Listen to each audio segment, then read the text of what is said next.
Hello, dear learners. I'm Dr. Kaveri Swami, Head Department of Social Sciences and Languages. Today, I'm going to explain you about the biotic and abiotic components of the environment. Let's have a look about biotic and abiotic components through this particular image. And let's start about the biotic components. So, biotic components consist of flora and fauna as well as human beings that makes up the ecosystem. Ecosystems are created by the interaction of plants, animals, microorganisms with abiotic materials. These ecosystems also feature distinct populations of producers, consumers, and decomposers. You can have the image about this. We have producers, we have consumers, and we have decomposers. So let's begin with the producers.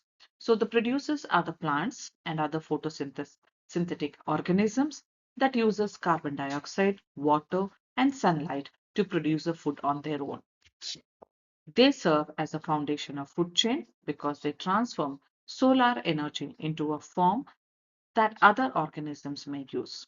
Autotrophs form the core of all the biotic systems. In tertiary ecosystem, autotrophs are usually rooted plants. The floating plants are also been referred as the swallow waters, rooted plants.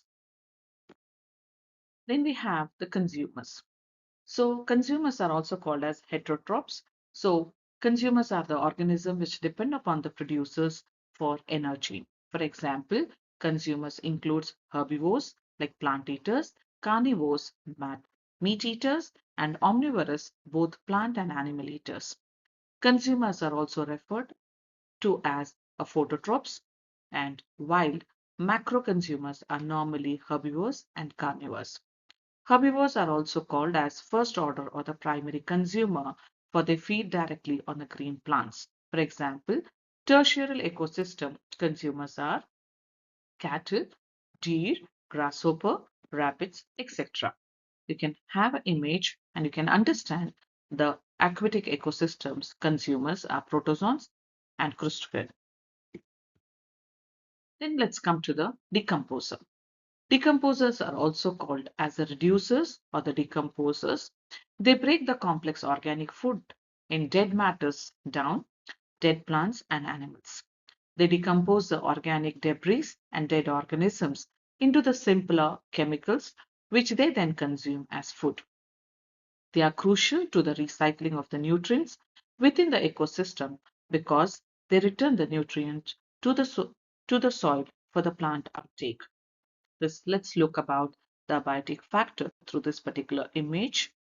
These are the non-living components of the ecosystem, which includes like wind, sunlight, soil, water, atmosphere, and temperature. Now let's go in detail about the abiotic components of environment. They're also known as physical components of environment. It is a non-living portion of the ecosystem. The abiotic components of an ecosystem is made up by the environment, water, light, air, soil, humidity, nutrients, and other physical and chemical factors.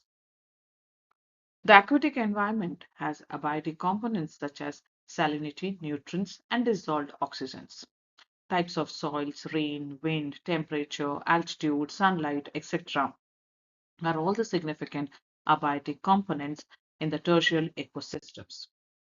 Let's see the categories of the abiotic components of the environment. The first we have is about the physical factor.